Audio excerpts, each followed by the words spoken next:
Oi, professora. Oi, Oi, tia. Tudo bem com a senhora? oi. Tô bem, vocês como estão? Bem, graças a Deus. Gente, meu Zoom hoje tá louco de novo. Ele tá todo preto. Professora, o meu também. Tem vez que eu paro de ficar na pessoa, por exemplo, eu fico na senhora. Aí quando eu saio pra ir no bate-papo, parece que eu tô não aparece ninguém. Não é? O meu tá assim, todo doido. Meninos, quando vocês vão entrando aí, eu tenho a nota aqui da.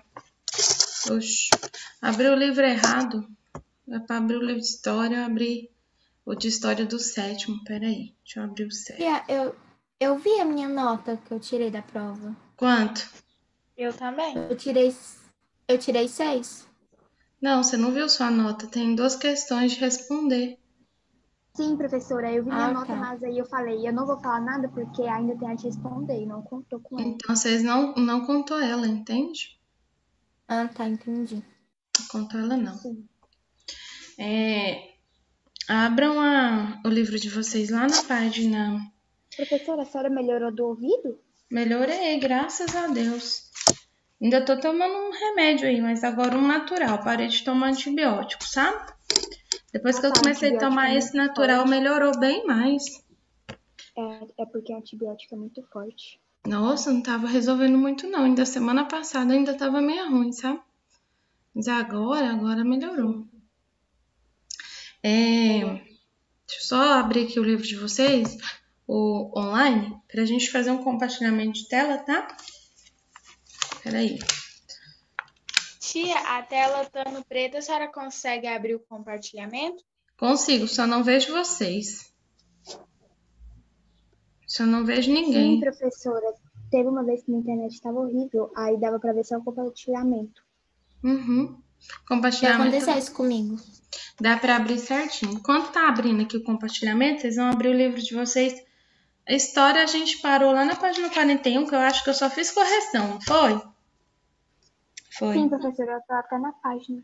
Foi só correção. Aí vai lá na página 41 para a gente dar continuidade, que esse é o capítulo da nossa prova, tá? Enquanto vocês vão se organizando, meu livro aqui resolve abrir, eu vou falar a nota da. Oh, meu Deus, saiu do lugar, não, gente, que tristeza. Professora, que dia que vai ser a prova? A prova de geografia, de história vai ser sexta. Ah, tá. Sexta agora, Hoje é tá? terça, né? Hoje é terça. Aí o que eu quero fazer? Como história a gente tá bem adiantado, eu vou trabalhar história hoje, amanhã, e quarta-feira, em vez de trabalhar geografia, eu vou trabalhar com ciências, tá bom? Pra gente concluir o livro. Ok. Aí semana que vem a gente já inicia o livro 4, tá?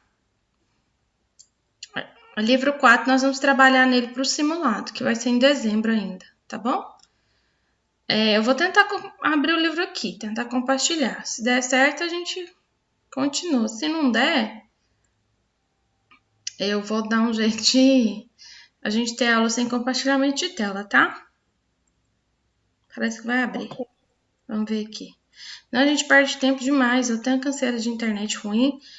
Parece que tá ruim em todo quanto é lugar, né? Ô, Sim. tia, a senhora fez a correção da página 40? Fiz. Que dia, tia? Semana retrasada.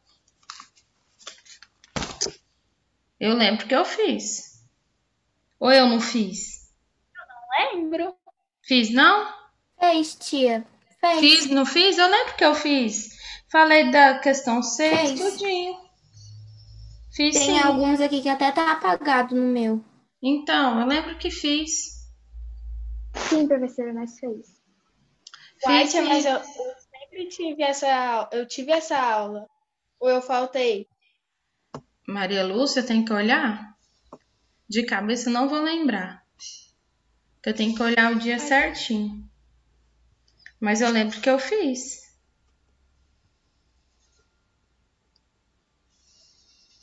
Eu lembro que eu fiz essa coisa. Eu tenho quase que certeza. Apesar do tempo que a gente tem, né? que não vê história. Semana passada a gente não viu história, mas eu tenho quase certeza que eu fiz. Tenta assistir a última aula de história que a gente teve, que você vai ver lá, tá? Tá lá no grupo de Verdade, tarefas. professora, tá tendo mais aula de geografia e ciência do que história. É porque a gente teve prova de ciências, aí eu trabalhei a semana toda com ciências, lembra? Aí história, eu trabalhei 2 aulas de história, lembram disso? Semana retrasada. E semana passada, como foi prova de geografia, eu trabalhei só geografia. Lembram? Sim. É por isso. Aí essa semana nós vamos trabalhar história. Mas história a gente tá bem adiantado também. Semana que vem a gente já começa o livro 4. Porque essa semana é prova, né? Nem adianta você iniciar conteúdo novo, né? Geralmente eu não gosto. Vamos lá na página 41. Tô aqui chegando na página. Só mais um cadinho.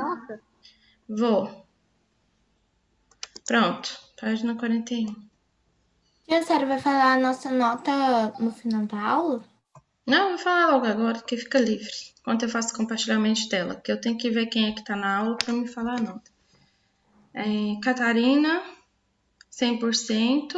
Tô vendo aqui pelos participantes. Participantes eu consigo ver. Beatriz. Beatriz, tá me ouvindo? 100 pontos. Catarina, 100 pontos. Beatriz, 100 pontos. Ítalo. O Ítalo tá na aula? Ítalo. 80. João tá não. Luísa, 100. Maria Lúcia, 100. Maria Vitória, tá na aula? Não. Nicole, cadê a Nicole? Também tá. Nicole, 60. Cadê a Noemi? Noemi, tá me ouvindo? 80. Cadê o Vitor Hugo? Eu ouvi ele, parece que... Tô aqui, tia. Vitor Hugo, que eu não tô te vendo aqui no bate-papo. É só porque tá no Fran Portela, né? 60 e Vitória, 80. Tá bom? Todos ouviram?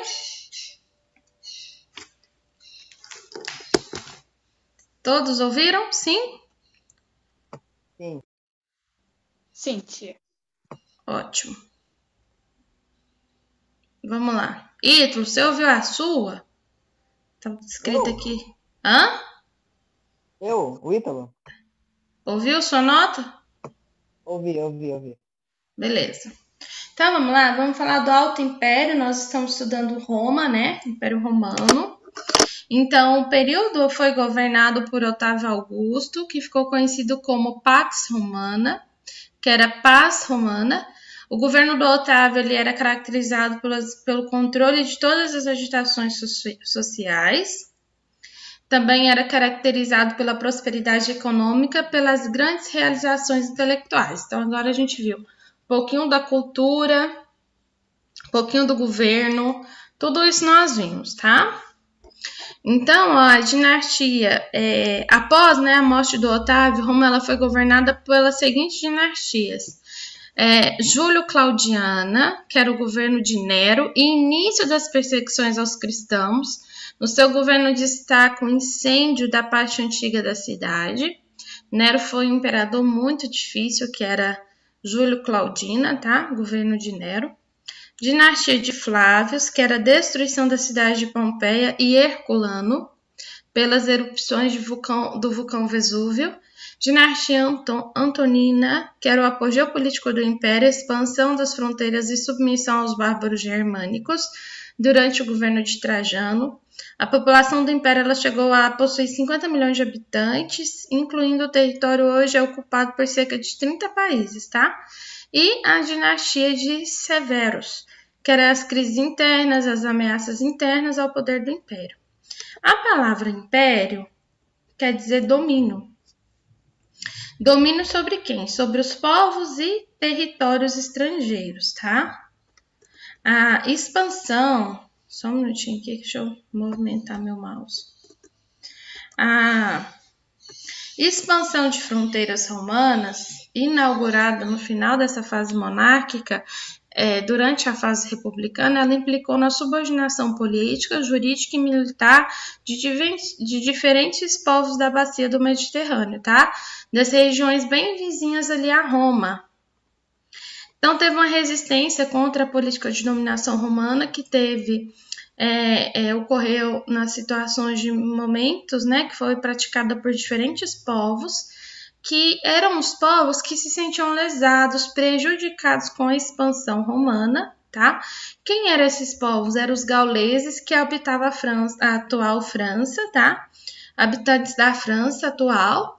Os celtas, que eram os habitantes da Bretanha, que na atual hoje é a Inglaterra, e os diferentes povos estrangeiros que não falavam a língua do Império, o latim, né? Então, os romanos eles designavam eles como bárbaros.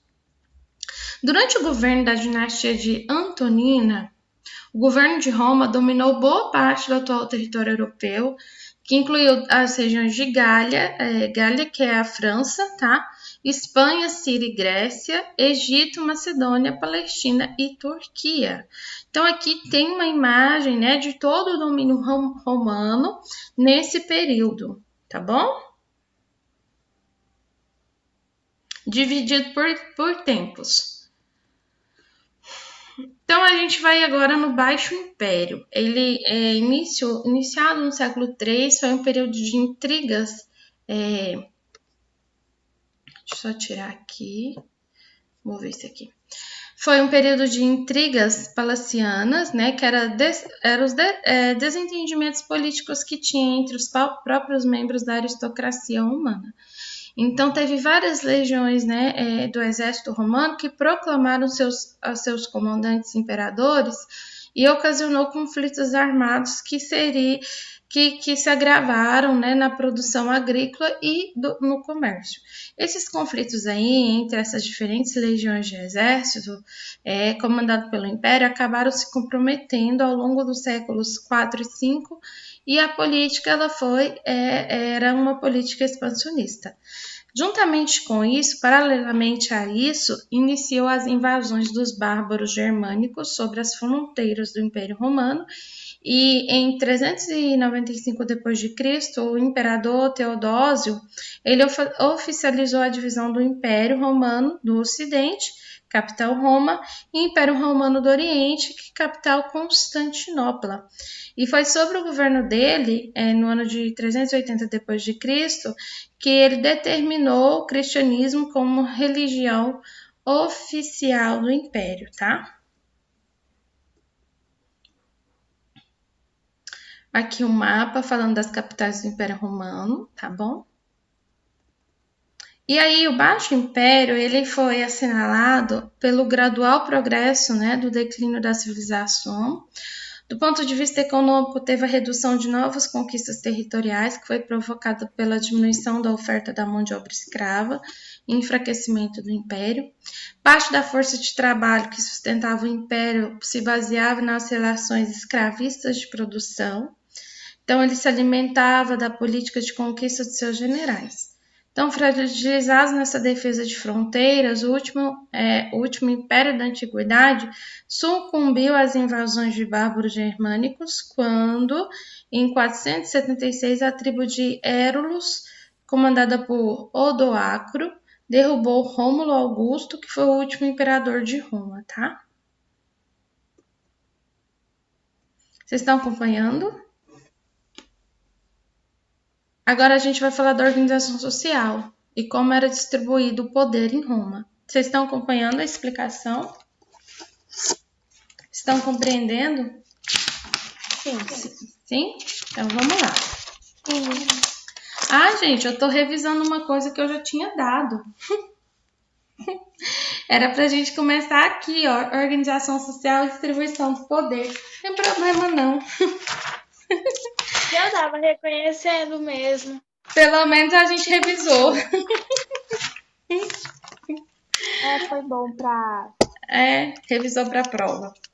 Do ponto de vista social, tinha diferentes grupos, né, que foram se estruturando e formando a civilização romana. Eles se organizaram desde o regime monárquico até a fase do império, desta forma aqui. Então, tinha os patrícios, eles eram os aristocratas, que eram membros, né, cujos membros tinham grandes proprietários de terras. Eles se consideravam descendentes dos fundadores de Roma e eles eram detentores dos direitos políticos, tá? Gente, por favor, não rabisca minha tela, eu não desabilitei as anotações de vocês, mas eu vou fazer antes que isso aconteça e acaba me atrapalhando. Tinha os clientes, que eram os grupos originários da plebe, que para sobreviver eles colocavam-se a serviço de um patrício. Então, eles eram denominado patrono. Então, os clientes eles recebiam dos patrícios assistência jurídica, terras para cultivar. Também, eles tornavam-se fiéis aos patrícios e eles votavam segundo a sua indicação. Tinha os plebeus, que era a classe que representava a maior parte da população romana, constituída por camponeses, artesãos, comerciantes, pequenos proprietários, e não pertenciam às famílias tradicionais, nem podiam se unir a elas por casamento, tá? Então, apesar de livres, eles eram destituídos de todos os direitos políticos durante o regime monárquico. Eles eram obrigados a pagar seus impostos e servir no exército, eram os plebeus, tá?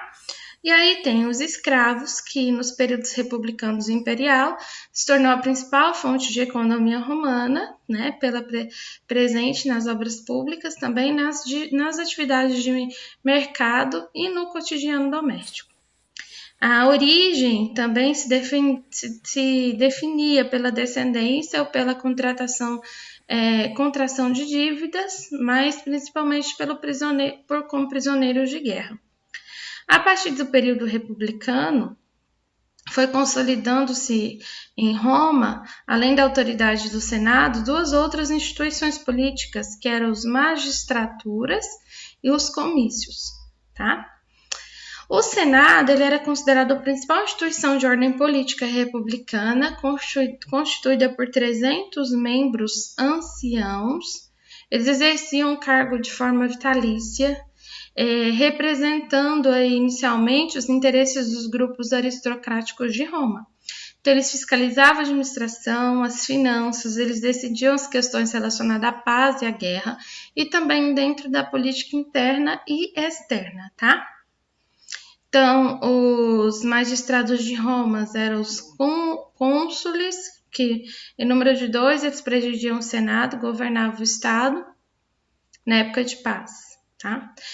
Questores, que eram os funcionários encarregados da administração, pretores, que eram os funcionários encarregados da promoção de justiça, censores, que eram funcionários encarregados de recenseamento dos costumes, e os édiles, que eram os funcionários encarregados da segurança pública e da promoção dos espetáculos. Comícios, né? Então, assembleias de cidadãos, eles localizavam-se na organização política do Estado. Essas assembleias, elas votavam leis que eram propostas pelo Senado e também elegiam os magistrados do Estado. A luta entre patrícios e plebeus, que era o conflito entre os grupos, era decorrente da marginalização política, desigualdade econômica, discriminação social que era imposta à plebe romana pelos setores aristocráticos, tá? As principais reivindicações plebeias eram igualdade de direito político, igualdade nas eleições, extinção da escravidão por dívida, autorização para casamento entre patrícios e plebeus, uso de terras públicas incorporadas por meio da conquista. Por meio dessas reivindicações dos plebeus surgiram aí os tribunos da plebe, que eles eram quem? Os responsáveis pela defesa e reivindicação desses direitos, tá? Então, eles podiam vetar as leis do Senado contrárias aos seus interesses.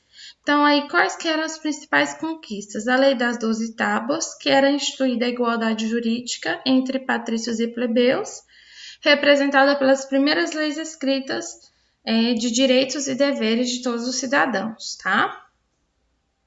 Aí tem a Lei Canuleia, que era uma lei que tinha um princípio de igualdade civil e autorizava o casamento entre patrícios e plebeus. Lei Licínia, que era a lei que contribuiu para a igualdade política, para reconhecer o direito entre os plebeus elegerem representantes para diversas magistraturas. Então, aí é importante destacar que essa luta entre patrícios e plebeus também assegurou, no ano de 326 a.C., a extinção da escravidão por dívida, tá bom? Então, marque isso aí, que tudo isso é muito importante. Continuando. Como viviam os povos da Roma Antiga? Então, a gente viu um pouquinho da ordem política, da ordem social, a gente viu como funcionavam as cidades, tudo isso nós já vimos. Agora vamos falar um pouquinho da vivência. Então, como que era a casa, né? Em Roma, as casas, elas eram refletia, né?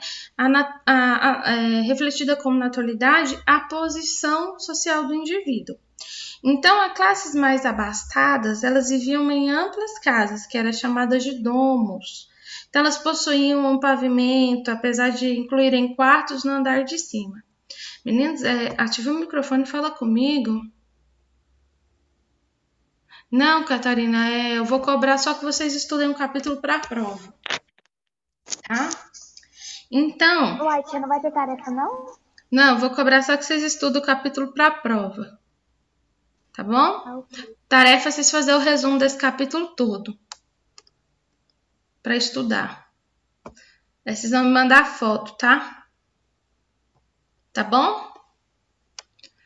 Então, em geral, as casas tradicionais, elas eram projetadas de um saguão central arejado, né? Grande, que era o átrio, com a presença de uma pequena piscina, que era o impluvium. Então, elas eram localizadas abaixo de uma clarabóia aberta e utilizada para captar a água da chuva e também a luminosidade aos aposentos que eram instalados ao redor do átrio. Então, nas residências mais ricas, estão as residências pobres, tá? Nas residências mais ricas, tinha uma extensão lateral que era marcada pela presença de um jardim em colunata, que era o peristilo, fontes e tanques para refrescar o ar, né? Seguido por uma ampla sala de jantar, que era triclinium. Essas casas contavam com abastecimento próprio da água e também aquecimento do piso para os dias de inverno. Distantes, né, dos aposentos dos proprietários ficavam as áreas de trabalho, cozinha, despensas e os aposentos para o grande número de escravos e criados necessários para manter a casa. O alto índice de criminalidade em Roma fazia com que as casas, de forma geral, tivessem poucas portas e janelas, que eram pequenas e elevadas. Em Roma, a maioria das pessoas viviam em prédios de até 6 andares, que eram os insulas. Eram localizados em ruas e becos estreitos e mal cheirosos. Aqui tem umas imagens, tá vendo? A primeira imagem mostra as ruínas atuais da casa de Diana, no sítio arqueológico de Ostia Antiga, na Itália. A gravura direita, ela é uma gravura de um artista desconhecido que representa a casa de Diana como ela apresentava durante o Império de Roma, tá vendo? Aqui. Os cômodos, eles eram bem desprovidos, né, de cozinha e de abastecimento de água. Então, obrigava os moradores a transporem escada acima a água e os alimentos, bem como escada abaixo o lixo e os dejetos fecais. Eram frequentes os incêndios que eram provocados pelos braseiros, né, de carvão que eram usados para clarear os cômodos, né, de madeira desses apartamentos. Em um período de maior crescimento, a cidade de Roma chegou a ter 1 milhão de habitantes. Essa realidade acabou provocando a proibição da circulação de carruagens no centro da cidade durante o dia. A família romana era subordinada à autoridade do pai, que era o paterfamilias, ou seja, a família patriarcal. Ela era responsável pelo destino da esposa, né? Ele era, e também dos filhos, escravos e todos os agregados. Então, apesar de ser banhado pela sua ama, né, um bebê recém-nascido, ele era colocado aos pés do pai. Se este o pegasse, significava que ele estava, então, admitindo publicamente a obrigação de criá-lo. Se porventura a criança fosse rejeitada pelo pai, ou mesmo se nascesse sem uma boa saúde ou com problemas físicos, ele acabaria sendo exposta para fora de casa, abandonada na rua para morrer ou ser tomada por alguém que o encontrasse e se interessasse em criá-lo. As crianças... É triste isso, né? As crianças do sexo feminino eram as principais vítimas do infanticídio. Infanticídio, meninos, é o assassinato de crianças, tá? Principalmente de crianças recém-nascidas. Era muito comum no mundo antigo e atualmente é caracterizado como um crime bárbaro. Então, por serem mulheres socialmente desvalorizadas em relação aos homens. Isso acontecia muito com as mulheres. Segundo a historiadora Maria Luiz Marcílio, em sua obra História Social da Criança Abandonada, a população urbana de Roma abandonou 20% a 40% dos seus filhos no século I ao século III da era cristã. Os pais de famílias pobres comumente enjeitavam os filhos pela falta de recursos financeiros. Olha que tristeza. A educação era oferecida somente aos meninos e as meninas eram tradicionalmente distintas, tá? Então, os meninos eles recebiam uma educação para leitura, para escrita, para línguas latinas e grega. Tinham professores particulares que visavam a formação deles, né? A maioria uma carreira pública ou política em Roma. Em relação às meninas, a educação era voltada ao aprendizado doméstico, como por exemplo, prepará-las para uma vida conjugal, né? Então, elas eram iniciadas geralmente cedo, porque as meninas se casavam entre os 13 e 14 anos de idade, tá? Pensa, a menina casando com 14 anos de idade, uma criança. É muito nova. Uma criança, né? Então, no período imperial, promulgou-se algumas leis que permitiram às mulheres romanas maior liberdade de direitos diante da figura masculina. Então, nesse período, né, houve um número de divórcios entre os casais, aumentou consideravelmente, com certeza, né, com a cultura doida dessa. Então, antes do casamento, né, os pais da noiva, elas entregavam um dote em dinheiro, roupas e bens domésticos para o noivo. Se a esposa posteriormente decidisse pelo divórcio, ela receberia de volta o dote do marido. Porém, ela perderia a guarda dos filhos que, porventura, ela tivesse no casamento. Então, portanto, se o marido se divorciasse dela por infidelidade à esposa, não haveria devolução do dote. Então, o cidadão romano ele poderia ser também identificado pelo tipo de roupa, cores, vestimenta que ele usava, a toga, que era indumentária obrigatória, que é aquele negócio usado na cabeça, né? Distinguia-se alguns detalhes, conforme a realidade do cidadão. Meninos até 14 anos e políticos do Senado romano usavam a toga branca com barras de cor púrpura, que eram rapazes acima de 14 anos usavam a toga completamente branca. Os homens pobres usavam apenas uma túnica simples, coberta de inverno. Na verdade, toga é tipo uma roupa por cima, sabe? Que eles usavam aquelas roupas tipo vestidão solto, né? É isso. Uma túnica simples, coberta né, no inverno por uma manta grossa de lã. As mulheres mais ricas usavam túnicas coloridas de seda ou de algodão, azul, vermelho, verde, laranjado, tá? Por baixo dos longos mantos conhecidos como estolas. As mulheres mais pobres usavam túnicas de tecidos mais grosseiros, como lã, nas cores brancas ou cinza. Uma das formas de lazer mais apreciadas em Roma era a prática de banhos públicos, que era exercida por parte da tarde, principalmente. As termas romanas, elas ofereciam essa oportunidade, tá, de relaxamento, tipo um clube, tá? Então, eram construções bem elevadas, que eram construídas por diferentes espaços para lazer e convívio social. Alguns banhos públicos, eles eram bem grandiosos, construídos pelo imperador Caracalla, podiam acomodar milhares de pessoas. Homens e mulheres banhavam-se separadamente, tá? Entre os cidadãos mais ricos era possível, após os banhos, programar um jantar para a noite. Os seus amigos então seriam recepcionados, né, no triclinium, quer dizer, sala de jantar, onde três divãs, né, eram organizados ao redor da mesa, que é abastecida pelos criados. Então eles teriam diferentes pratos, tá, para comer na noite. Os cidadãos mais humildes, eles frequentavam os bares ao término do dia, onde eles alimentavam de pratos de comida quente, né? E somente as famílias mais abastadas possuíam cozinha em suas residências. A final do período republicano, surgiu aí as vilas romanas, que são as propriedades rurais que foram construídas por vários aposentos, atualmente luxuosos e confortáveis, que eram voltados para as comodidades dos seus respectivos donos.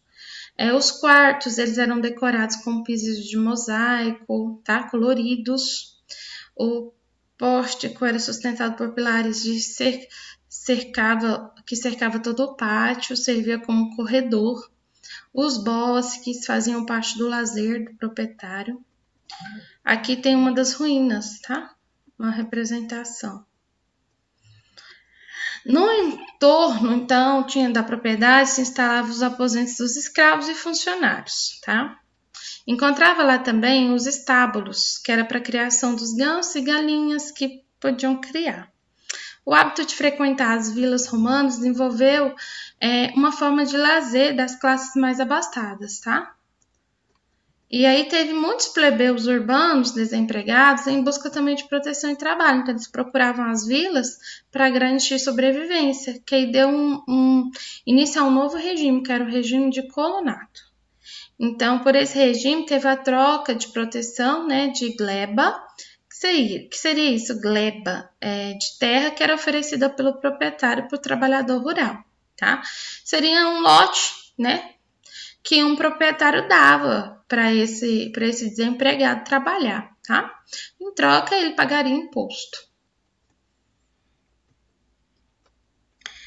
Economia e trabalho na Roma Antiga. A base econômica, ela foi de grande parte determinada por atividades agropecuárias, tá?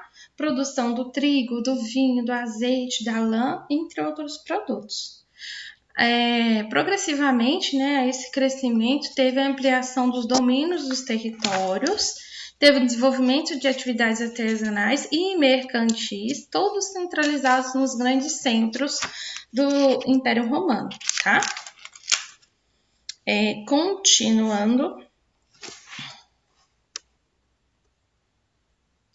teve uma fase monárquica, né? Boa parte dessa fase era republicana, tá? Era república, tinha uma grande expansão em Roma. Aí tem um progresso militar expansionista em Roma, tá?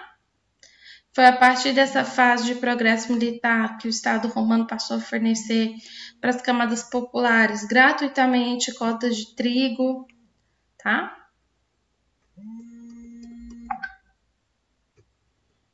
Professora, eu tô ouvindo algum celular tocando. É o meu que tá aqui vibrando, gente.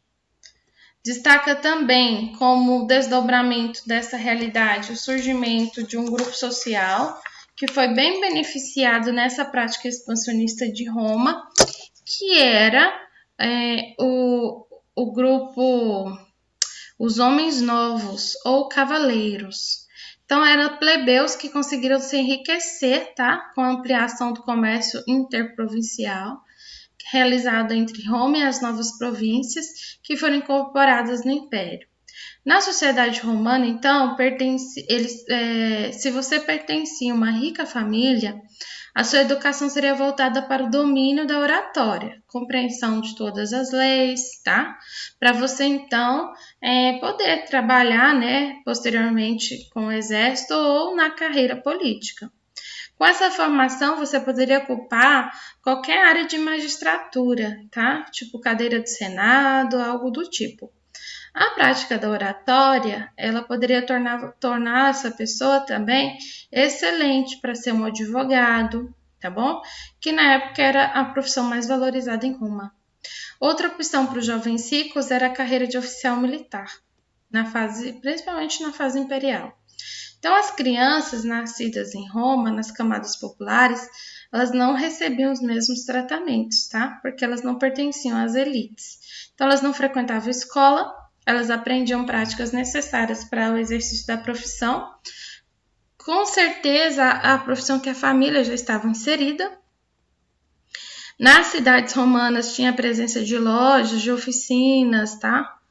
Então, teve aí, para vocês terem uma ideia, tinha oleiros, sapateiros, ferreiros, escultores, macineiros, vidreiros, tá?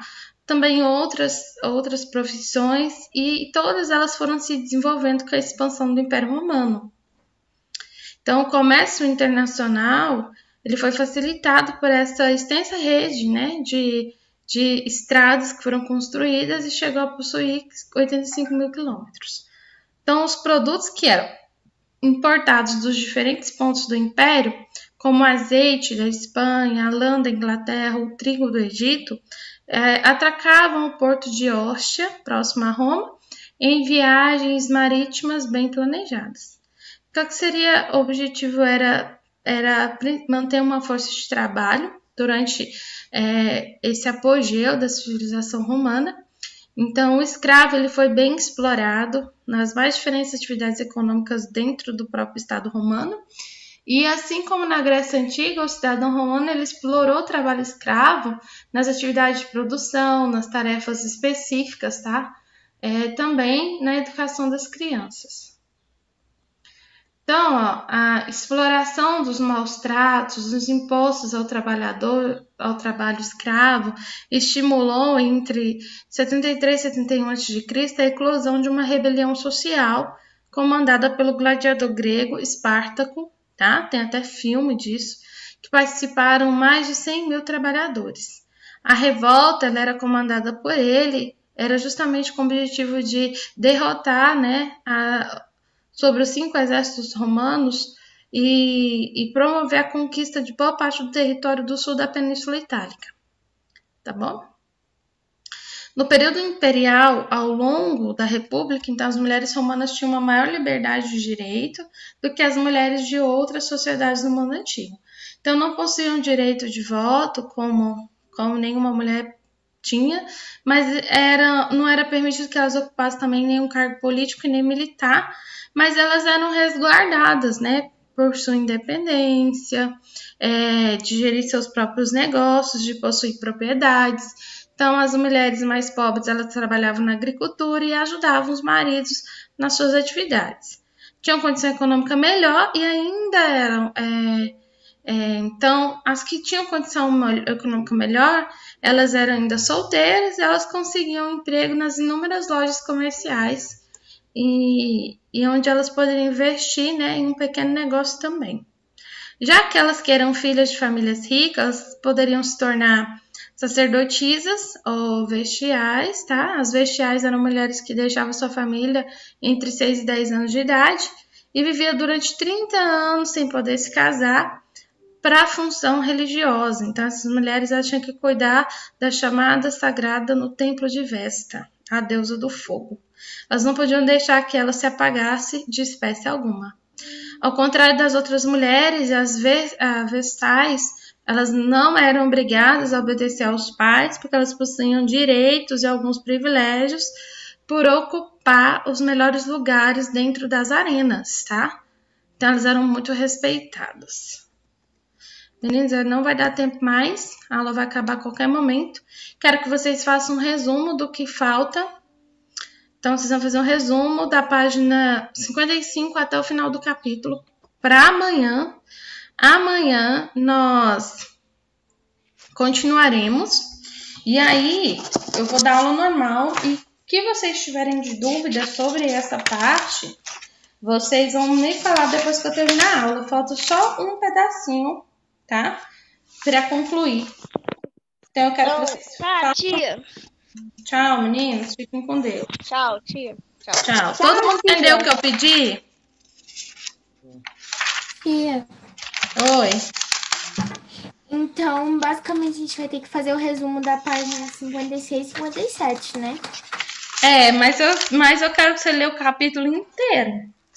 Pra não ter dúvida pra prova, tá?